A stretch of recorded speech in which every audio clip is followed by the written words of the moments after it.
So you and I both know that perimenopause and menopause can be it is a very profound transition. And there's a lot of changes that happen in our bodies, especially metabolic changes that impact our overall health and well-being. And, up until I would say, gosh, I would even say this last like 5 years, a lot of women had felt like it's just happening. And that's very much the conversation that's even happening in the doctor's office today. That's still kind of the often the kind of the I wouldn't call it gaslighting per se, but just like, oh, this is how it's going to be. And we didn't think we had a lot of agency over our health. And I think this is something that you have not only been diving deeper in the research, but also really helping women to understand is that we actually have a lot of tools in our toolbox when it Yeah. comes to our overall health. Yeah. Yes, exactly. And it's that message of there's so much we can do that's actually in our control. Of course, there's plenty of other things that happen. So, like, for example, the age of onset of menopause is very genetically determined, and there's little we can do to really change that age. So some things are out of our control. But increasingly, what we're saying is that there's so many tools we have in our toolkit that can drastically help improve the experience and the transition through perimenopause, menopause, and postmenopause to, frankly, like tackle the impact these symptoms can have on daily life, reduce it, and also importantly, reduce the risks that are associated with postmenopause in terms of health. So often with menopause conversations, it's all about the symptoms and there's quite a lot of focus on that. But a really big thing, like the elephant in the room, is also the increased risks for cardiovascular disease, for type 2 diabetes, for dementia, that actually you see this real increase in the data for postmenopausal women. Most of our lives, we're cruising in terms of compared to men, women tend to be at lower risk of all these diseases. And then suddenly postmenopausally, and here we're talking about, just for listeners, people who are assigned female sex at birth and male sex at birth. So this, of course, impacts anyone who is transsexual can also suffer with these symptoms. But we see this real increase in risk factors. And so whilst absolutely we want to equip women with the right knowledge, the right tools to track their menopause symptoms so they can have informed data-driven conversations and make decisions, and you can't track what you can't change what you don't track. So tracking your menopause symptoms and then seeing how specific interventions help improve those is important. But we also have to be mindful that those changes are also going to contribute to a reduced risk of disease. And certainly in the long term, once the most sort of severe window of symptom impact has passed, we turn our minds to the next 20, 30, 40 years. And we want to make sure that we're able to reduce these risks back down, at least to match our like male counterparts, if not actually just beat them again. That'd be great. No hate for our males. But it's really drastic. You'll see the data. This jump in risk is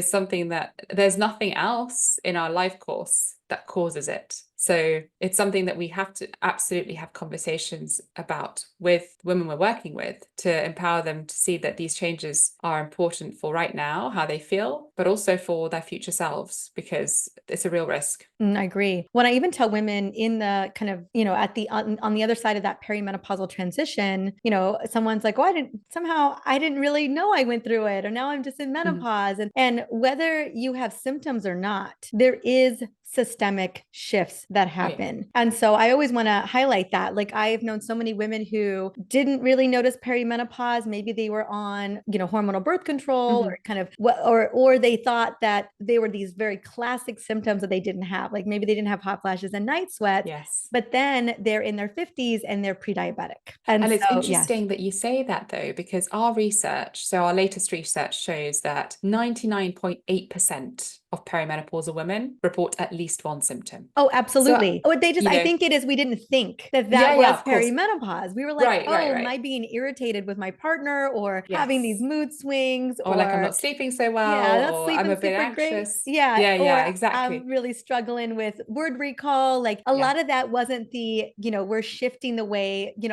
I cannot tell you how many years I was in practice and women are like, well, I don't have any symptoms. And then, they had weight resistance dizziness and they had brain fog. And I was like, well, what do you think the symptoms are? Because so I think that we had these kind of marketable symptoms. Yeah, perimenopause and menopause. And now we know that there's a big kind of just huge gradient of symptoms that women can be undergoing. It's not just the vasomotor, like hot flashes, night sweats, or vaginal dryness, or exactly. And I think it's really interesting because when we start to understand these symptoms more, I often also see women who are just frankly burnt out. They have a young family, maybe they're caring for their older parents. It's that age, right, where you're at the peak of your career and your kids need you and your parents need you, and maybe you're trying to like keep a partnership together as well.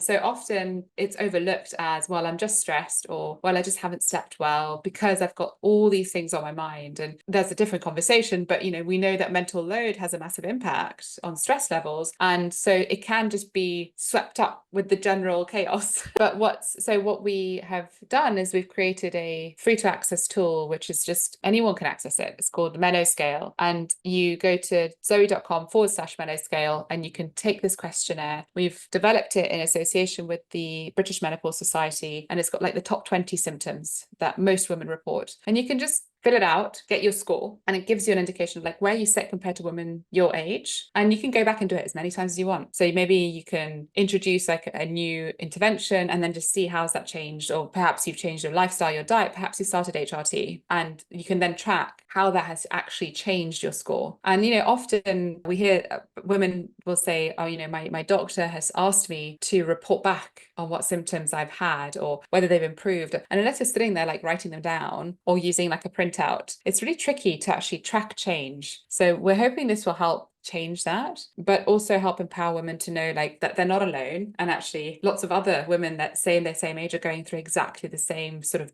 impact on their daily life from these symptoms. And I think that helps, right? It helps us to feel like actually there's other women going through this, someone is listening, someone is doing the research to try and help change this. And that solidarity, I mean, we're over half the world's population now.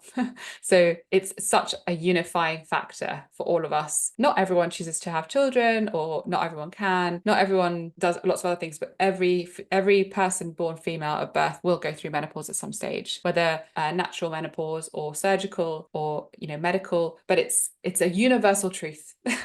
And so I think trying to highlight the camaraderie that can come from understanding ourselves is for me is such a positive way to like bring women together and to move menopause forwards, essentially. And from being one of the most understudied conditions that happens to more than half the population to actually something that's absolutely worthy of study, worthy of intervention, and really worthy of listening to what it means, including, as you mentioned, the metabolic effects it has, which is so important. That's what I mean, obviously, I think the mental shifts, the changes, I think what I call that moment of like being forced to really look at yourself and the life maybe that you've lived up into this point, you just have to reassess it all. So I call menopause the reckoning, where everything is up for review. It could be relationships, your career, the lifestyle is all up for review. But the underlying piece that is the most critical, at least to me and my patients, is their metabolic health. And that's going to shift whether they are paying attention to it or not. And, that baseline cellular energy to me is everything. Like, it's really hard to make some of these lifestyle changes are critical for that metabolic piece. Yeah. But also some of these other areas of like addressing trauma and maybe addressing our boundaries. Like, we need the energy to step into that. And if we don't have that cellular energy, or it's not optimized, and it's really hard to do the rest, it's really hard to show up. Yeah, exactly.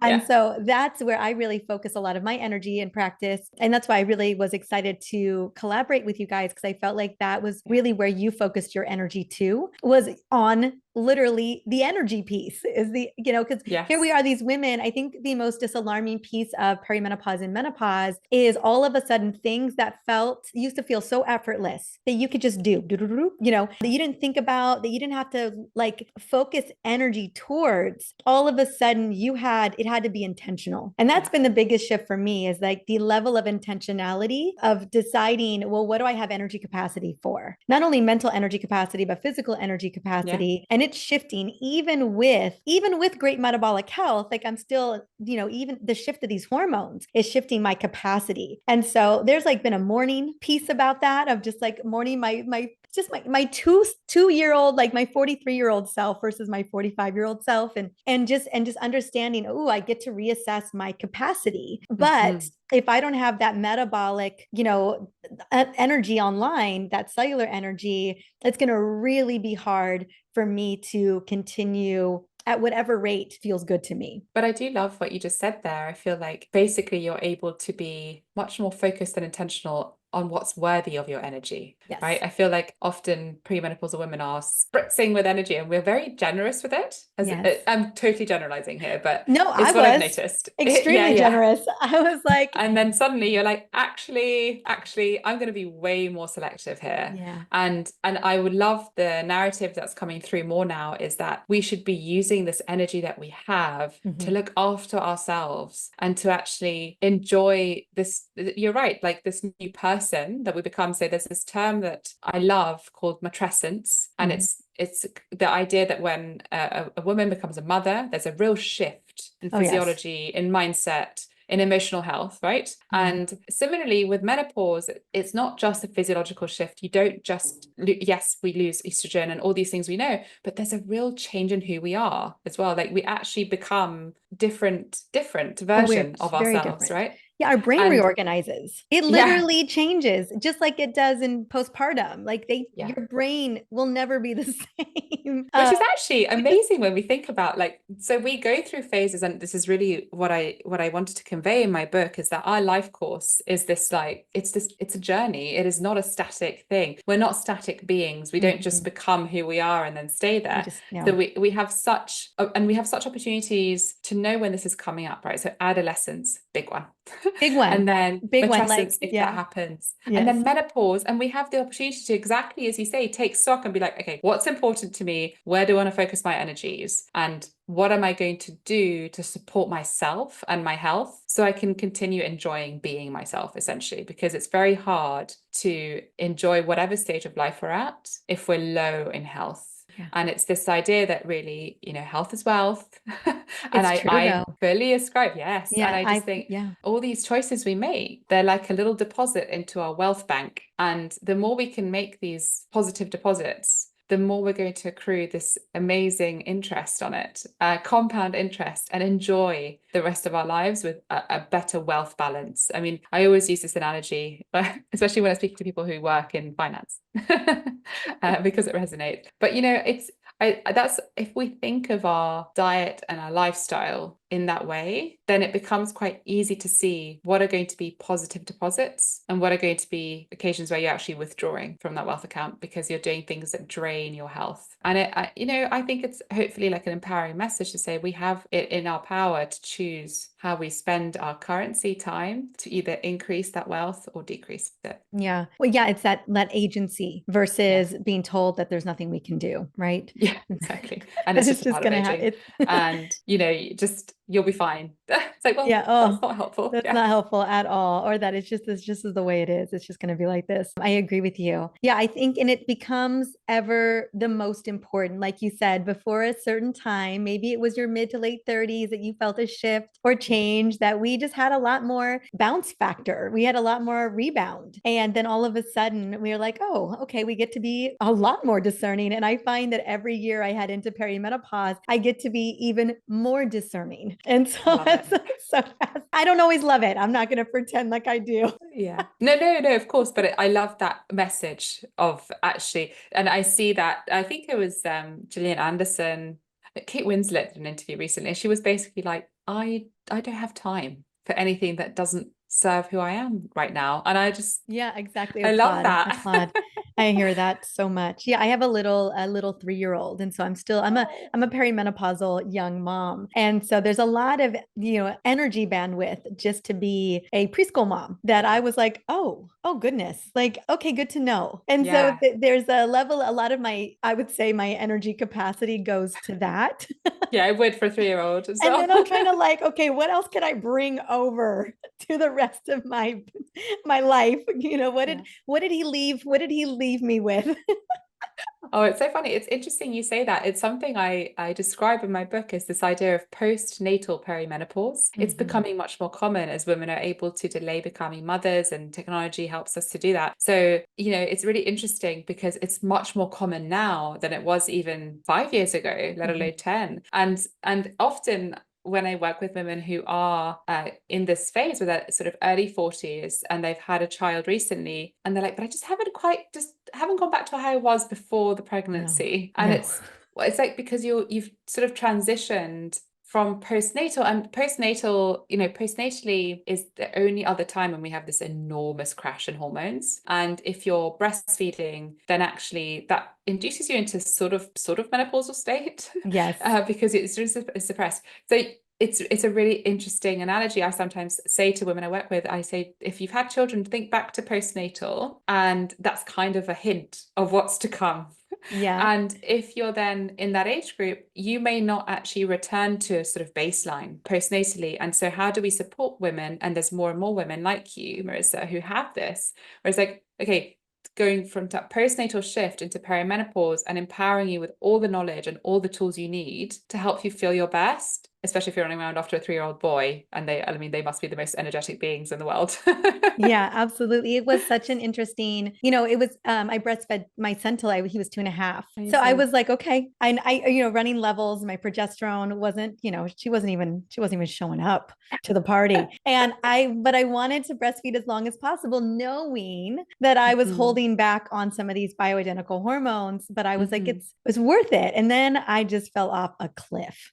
And I was doing great for a minute. It's still in postpartum. Like I was like, oh, okay, I got this. Got Like used this, to it. Mm-hmm. and then it, whoop, I've been pretending like I'll recover ever since. I mean, and obviously I run labs almost quarterly and I look at things all the Mm-hmm. time, and so many things are beautifully dialed, but there's something about these hormones that they kind of just never rebounded Mm-hmm. from postpartum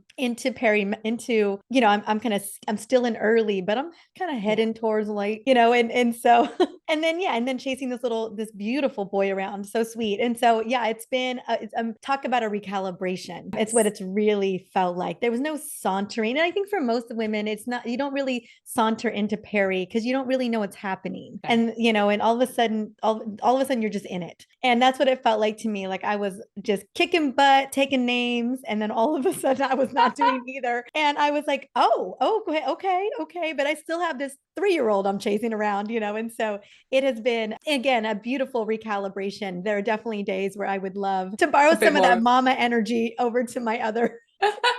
Do you know, it's interesting that you say this though, because I feel like with this new, like much more accessible conversation around perimenopause, and women are armed with so much more knowledge now than they were, I think that we can look forward to a generation of women who do kind of saunter into perimenopause Oh, armed yeah. with the knowledge that they need and can make really informed choices how they can best support their transition. It's what you said, it's kind of what we're starting to see with periods, right? So menstrual Yeah. cycles are much more openly discussed, and you see young women online discussing things about, oh, I'm in my luteal phase, so like don't talk to me or whatever. Yeah. Or I'm follicular, so I'm feeling really, and it's amazing. Like those conversations did not exist when I was in my teens, and so to see teenagers now really understanding their cycle and their bodies and the changes to expect, I think we'll see that continue throughout the life course. And I look forward to women preparing for perimenopause and actually having an understanding of like what are the things that could really help you to navigate this in a way that is much less burdensome than what we're seeing at the moment. And I Mhm. think the US and the UK, we're pretty similar in the sense that we have not great metabolic health, and our Mhm. dietary status nationally is the worst in the world, the two of our countries. So we can definitely improve. Yeah. There's only one way up, right? So that's, I think that there's so much room for improvement and so much positivity and optimism into how future generations of women will listen to this conversation we're having now Mhm. and resonate, but also be like, oh, well, I feel so well equipped to navigate this now, which is so cool. Yeah, I love that. I love the cycle syncing. I love understanding our cycle and attuning our metabolic health to our cycle, even in perimenopause. Obviously in menopause and postmenopause, that is retired out, but that's what's been one of the most fascinating and fun conversations, and watching women have agency and empowerment over understanding. I was on the phone with one of my best friends who was just feeling just her brain wasn't firing, and we were talking about how she was at the early follicular where her menstrual cycle was, and she was having to really push. And I said, sometimes we just don't, as much as we want to coordinate life around this cycle, she was helping one of her best friends with a wedding. So she was just in it. She came out of that week, the very last day of her menstrual cycle, which I call that early estradiol rise. It usually feels really good. Like you're like, and she wasn't feeling it. And I was like, it's probably because in a moment where we were more inward, to tending to ourselves, you were pushing in that phase. And now you're not really feeling that little low kind of early follicular bump, but I'm sure it's coming for you. And so it's just fun to be having these kind of conversations, especially as we kind of move into perimenopause of, it's the two things I always tell women: track your menstrual cycle always. And then as you head into peri, track your cycles, like track your symptoms against your cycle. So in tandem, especially as we move into like late peri, where all of a sudden that, what I call that estradiol peak right before ovulation, I always say everybody wants day 12 us. Everybody wants day 12 us.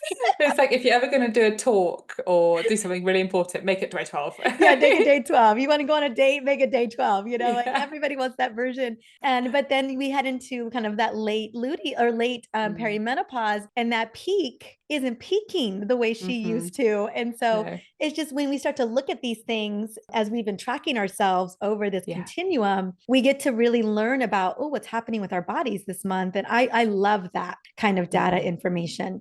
That I think that really empowers us to make what I call daily pivots, or on the fly. Like I have a Whoop strap on, I have a Whoop on, and I have a CGM on right now. And so my CGM, I woke up with a fasting blood sugar of 73 milligrams per deciliter, and then I looked at my Whoop and saw my HRV was in the higher percentile. I got 100. So I got to track all these things, and what it showed me this morning is I have 6 interviews I'm doing today. So one that I'm going to be able to do, I'm like, okay, I can do this. I can do these 6 interviews. Like, who signed me up for this? And I was like, you did.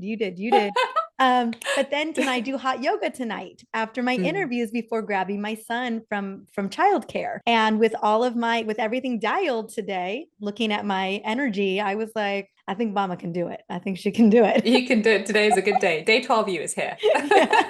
But it's really interesting that you mentioned the track. I just think I'm so passionate too about women understanding where they are and being kind to ourselves. Because if you understand that today is not going to be your day. So I love Aura. I have a Whoop as well. They do different things for me. They do different things. Yeah. Really pushes me to like train a bit harder, But my Aura is always a bit judgier about my sleep. And very I need, judgy. because with Whoop, it's like 100. I'm like, mate, no, like, and then Aura's like, you did this and you could improve. So I love getting different inputs. And of course, with the Zoe program, you get to understand the metabolic responses to food. So I can understand, like, is this food going to be a metabolic challenge for me? And is today a good day to metabolically challenge myself? Because if you're tired, you haven't slept, and you're not feeling great, then your body probably doesn't need a metabolic challenge in the form of that, like, highly refined muffin filled with delicious Nutella, right?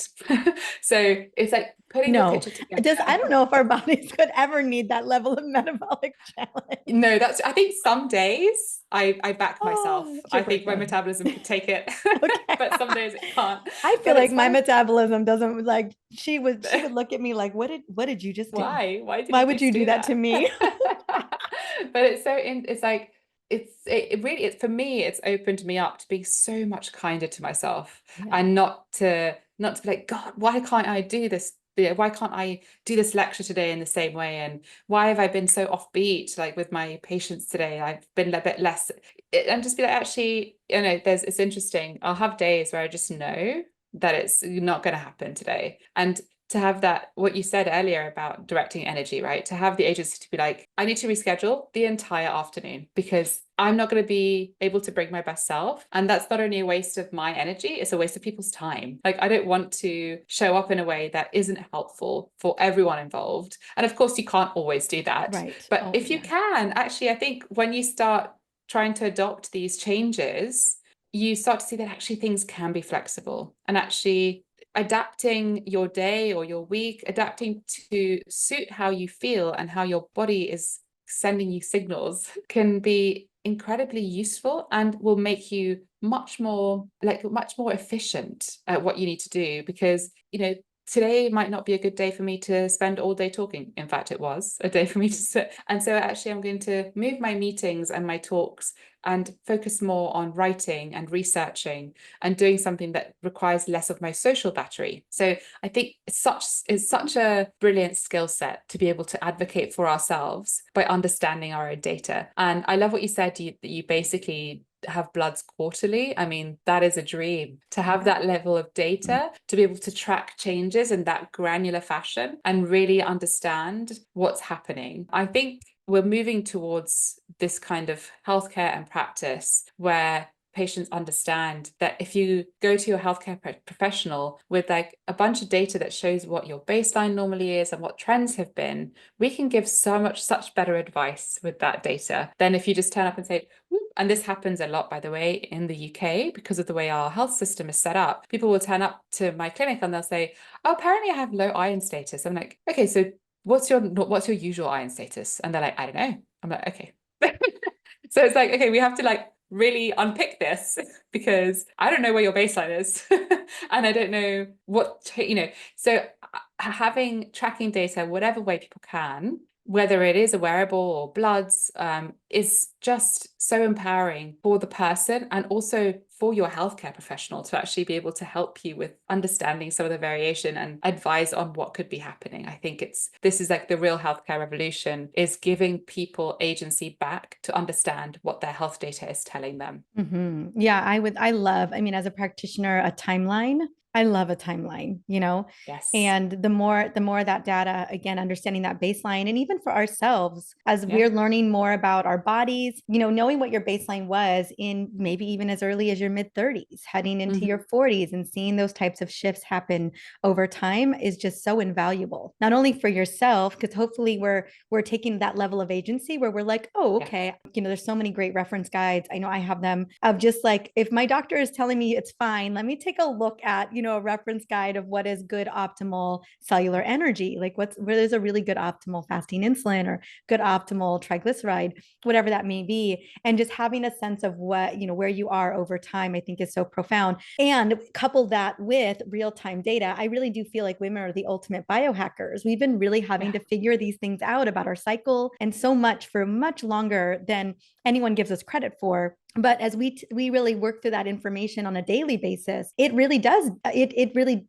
again, we're talking about that compounding interest, that to me, those are the pivots I'm talking about, is that we're making those pivots towards, moving ourselves in the energy deposit direction. So that's kind of how I'm looking at my health every day, is like, okay, what do I have? Because either way, they're non-negotiables that aren't going to change. For instance, being a mom to a 3-year-old, bedtime routine is what it is. It's, it's a 3-hour adventure every single night. Gosh, and I hear so you. Yeah. And I got to plan for that. I got to plan for chasing like a little naked 3-year-old around the house, it just, whatever it may be, like I got to save up. And so for a lot of women, sometimes in this time in our lives, we're kind of done by 5. And I'm like, gosh, that's my second shift. Like, let's go, And so it's true. Isn't it so true? yeah. Like, I always joke with other mothers. So I have a 4 and a 6-year-old, and it's that joke of like, right, clocking off my job and onto my next job. And it's like 24 hours a day, absolutely being a parent. Doesn't have any paid leave either. No paid leave. No paid So leave. it's exactly what you said. Is, do I have the energy to, okay, I finished my job and now I'm going into my sole job of being a mother. Like, where's the energy for that? And you don't want to bring the dregs home, right? You want to make sure that you have the energy to really enjoy your family, your children, your spouse, your pets, your actual emotional life, right? So how do we help women to negotiate with themselves and give themselves the agency to say, nope, I need to stop here because otherwise I won't have enough energy for this second part of my life, which is really important to me. And I'm fascinated. So you mentioned timeline. I'm absolutely obsessed with like the life course. And one of the actually what I'm doing at the moment is some training for older care, so geriatrics. And I'm fascinated to hear stories of people at the end of life, because there's so many important messages in that time. You never hear somebody say like, oh, I wish I'd spent a bit longer at work, Yeah. or I wish I had finished my projects more on time. Like that is not what you wish for. So it's bringing in this longer term thinking, giving people the power to understand what's important to them, and then to dedicate the energy that they see fit for the things that are really important within the context of course, we all need to pay bills, we all need to have a job. I'm not excluding that, but it's actually more of if we can help women find this, like the core drive for what they want to do and how they can really laser focus their energy going forwards when the menopause does shift your energy availability. If we can help people like do that earlier in life, so yeah, like mid 30s, early 40s, you have this, what did you call it, the reckoning? The reckoning. But how helpful is that to make sure that you're like really focusing in on the things that truly matter to you and building those things out for yourself, for your future self? I think that, I mean, it excites me, right? I'm excited. I am in my late 30s. I am coming at this like with as much preparation as I can for myself too, selfishly, like being in this space. I started doing research on this and published my first book in my mid 30s, right? And for me, it's like, oh my gosh, I have this privilege of being able to go into this time of life with more information and more tools, and it feels exciting. Like I'm fully aware of the fact that symptoms and impact on life is measurable, but I'm aware of that, and that's much more than women had 10 years ago. I agree. 100%. And I love that you're not only doing all the research, for women everywhere, but also for yourself heading in. Because some women can start to feel a shift, in their late 30s, 100%, depending on where progesterone levels are at. It's kind of that precipitous drop. And then all of a sudden, like, oh, something's happening. It's so funny. And I think postpartum as well, there's some real shifts that happen, things that never used to happen before, right? So whether for me, actually, it's migraines. I never suffered with migraines in my life until I had kids, and not fun. No, not and fun. just a gift from the biology of the change that I went through. And it's interesting to see that these are some of the things that happen, and like your hair changes, things that you start to notice, which had I not been in this space and in this work, I probably just put down to aging or a bit, changing my shampoo or something else, is actually clear markers from my body that things are changing for me. And how can I harness my knowledge, my tools, tracking, understanding change to make sure that I support my body, support my biology? Because I think you mentioned that women are the original biohackers, but the thing with biohacking as a term is that it's been taken over, I think, and it's become a term that signifies somehow being more powerful than our biology. Like we can trick it and we can like do stuff. We know that's not true. Like our biology has evolved over millions of years, and it's incredibly smart and it's incredibly brilliant at keeping us alive and thriving. It's working with our biology, understanding how we can support it and how we can actually let it do its thing and make us healthy and happy and strong by using the right tools. I think we need to like reclaim that term for women everywhere that understand the power of nature. Yeah, and working with, I think there's a synergy and a deep sense of knowing. Like I would say that's what we get to tap into more so with us, is like this deeper sense of like trusting our intuition of our it's like body. this bioharmony, isn't it? Some people calling it bioharmony. It's much more, it comes from much more a place of love instead of a place of power or control. And so that's why I prefer it. I think it aligns better with what we actually do as women. And it's like such a nice idea, right? If we can understand our biology, understand these changes, understand what's happening, we can really help ourselves much better. Agreed. Do you mind if I ask, did your migraine start during pregnancy for both of them? No, postpartum. Postpartum. Yeah. So just surprise. Yeah. When my periods came back, it was about 1 year postpartum for my first daughter, and yes, and it was not every time, and then after my second daughter, it's pretty much every cycle, which is like also worrying. I'm aware of like the data around migraines and risk of things like Alzheimer's later in life. So for me, it's like, okay, I have this new symptom. What can I do to help decrease this becoming an issue? So it's something I'm actually looking at right now. And one of the things I've identified really seems to help reduce the risk of it happening at all, or the severity, as two things, right? So my appetite massively fluctuates with my cycle. And actually, when I'm at that early follicular phase when my periods begins, I have no appetite. So I don't eat. And then sometimes I forget to eat. And this triggers migraine straight away. And then the other thing I've noticed is that if in my late luteal phase, so like maybe 10 days before my period's due, I already have a very high fiber diet. I'm not going to lie. But if I really go gung ho on like the deeply colored berries, the beetroot, the very like the red cabbage, the deeply colored fruit, vegetables and fruits, I can actually avoid it altogether. So, and this is obviously just me and of one, but it's interesting. I tried that very colorful berry, like extra, and for 3 cycles in a row, I didn't get one. So it's like interesting to see what happens, and how we can support women because migraines, I mean, mine are quite debilitating. Yeah, mine are too. Mine started with I had them since I was 7, but they they kind of disappeared for a while. Okay. But when I got pregnant at 41, I had over 100 of them during the pregnancy, and they've continued. They're just here. And so I have them, I have them more than I have them. Some of them are hormone driven for sure. And some of them, I don't know, I get them almost pretty much weekly, more than weekly. Wow. So, and but so what they are what hormone works correlated. for you? What sort of? I am playing with bioidentical hormones, so progesterone. But what I'm really playing with, and that's why I wear a continuous glucose monitor so often too, is I'm wondering if it's these blood sugar, if I'm having blood sugar crashes, because I wake up with them. And so you think about when your blood sugar is the lowest, for some of us, it could be in the middle of the night. And so especially low follicular or mid follicular, where again, have a lot more flexibility, and so I'm really taking a look at all of this from a metabolic standpoint. I'm on an autoimmune protocol, so I'm really dialed with I'm not bringing in, things that could be causing inflammation, at least that I'm aware of. Obviously, no alcohol, like none of these certain things, and supplements are pretty dialed too. But I think it's blood. I think some of it's blood sugar related. Well, I mean, that I thought, similarly, I mustn't forget to eat. Yeah, exactly. On these days where I'm going and going and going, and all of a sudden your blood sugar just tanks. Completely crashes. Exactly. So I think it's very interesting to learn from people we work with, but also from ourselves. And my hope is also that sharing,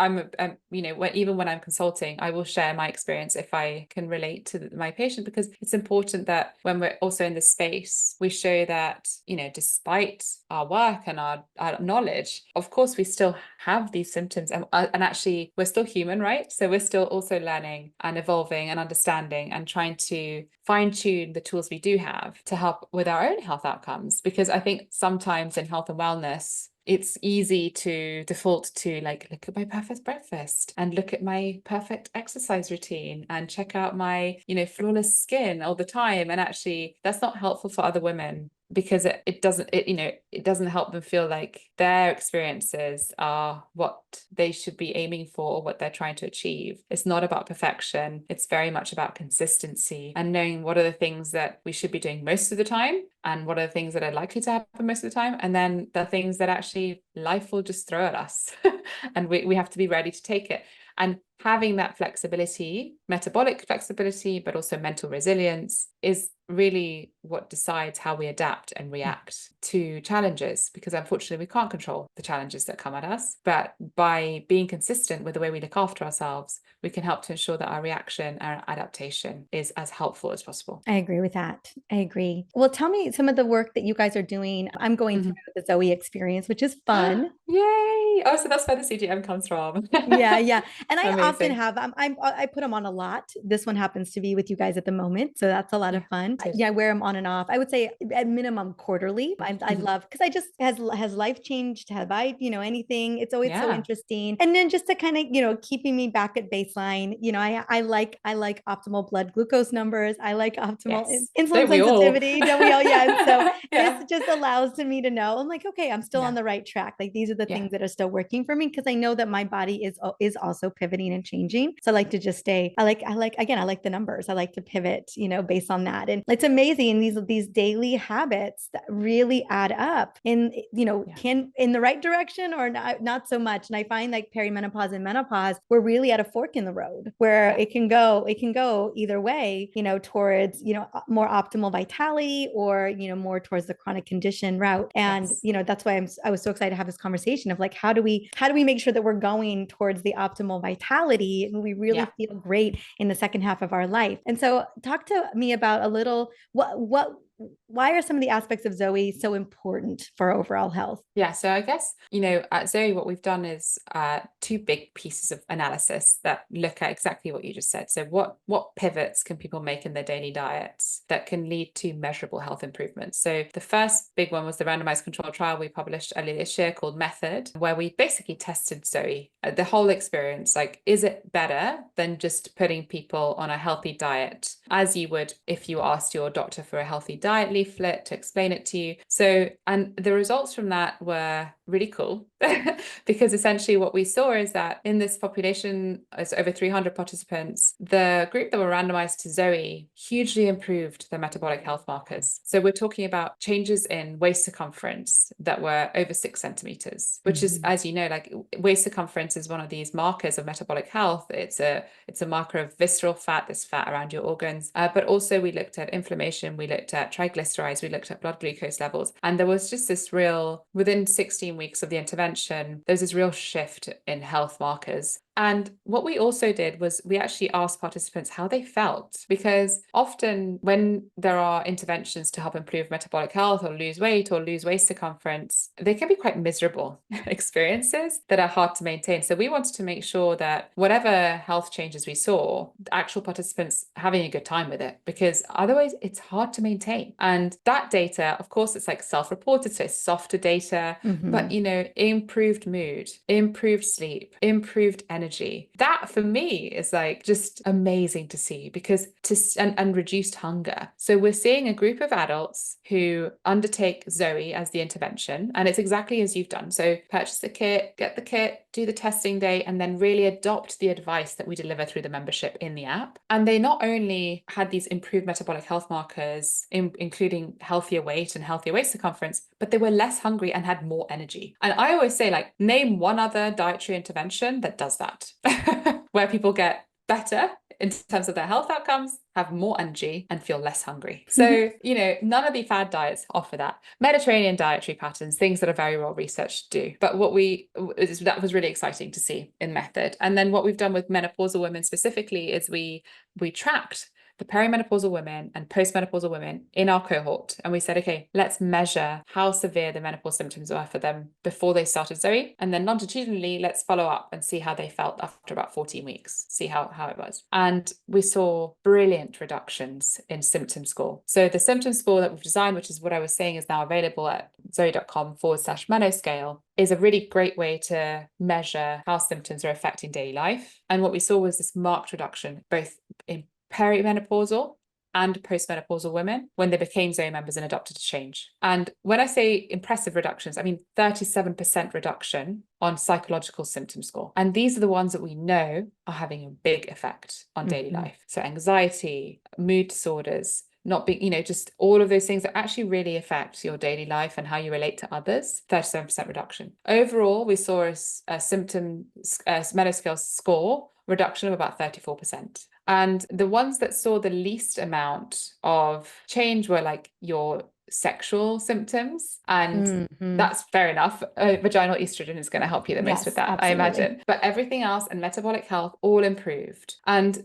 from Method, what we saw is that those people who adopted the interventions most closely, they're the ones that saw the most improvement. So it's like a dose response relationship here. We see that the more you can adopt the changes that Zoe recommends, and these really are healthier eating habits day by day that your app helps you to build, with this additional personalized layer that really helps you to understand, like, how metabolically flexible you are. So like, when can you have that metabolic challenge, or how much of an impact is it going to have on you compared to somebody else? So yeah, the results are really exciting for across the board. And I would say that the results for menopausal women are just really, really exciting. And we saw these changes with HRT and without. So if, you know, it's a puzzle, right? We know that there's several things women need to do to support their health. Diet is one piece. HRT can be another for some women, or if they want to, or if they can. Physical exercise, mental well-being, all these things together form the puzzle for better health. I agree with you. I agree. And I love that. I was so fascinated, one, to get to go through the experience, but also, again, whatever we can do to really optimize the, you know, people's metabolic health, especially in the menopausal transition, to me is like the biggest win that we can bring to the table. So I was so excited to see the new research that you guys had, because, you know, whatever, you know, if we're moving people in the right direction in that way, then it's a full body win. Yeah, exactly. Yeah. That's exactly it. A full body win for right now, for tomorrow, for 20 years' time. Yes. To play with your kids when they're grown up, and your grandkids. Exactly. It's just, Exactly. it's so much to look forward to. Well, where do you want us to find? I mean, obviously, everyone can go to. I'll have the menopause scale on The Menno inside Scale, the yeah, link. amazing. Yeah, the Menno scale. Sorry, the Menno scale on there, and then I'll have your link. I'll have Zoe as well. Anything Yeah. else I should be sharing, my dear? So to any of your listeners, they can use Federica 10 for a Perfect. code to get 10% off their Zoe membership and kit. And if, you know, it just, our website has a plethora of information, and we have a really brilliant podcast, the Zoe Science and Nutrition podcast, where we interview lots of experts and have explore lots of topics in a very evidence-based way. So a lot of people love listening to that. And on our social media, you can also find some brilliant recipes to adopt some of these things we've spoken about, with like excellent quality of food, high fiber, plant protein, all the wonderful colors of the rainbow. Lots of inspiration there as well. Thank you so much. Thank you. Thank you for having me. It's been so fun talking to you.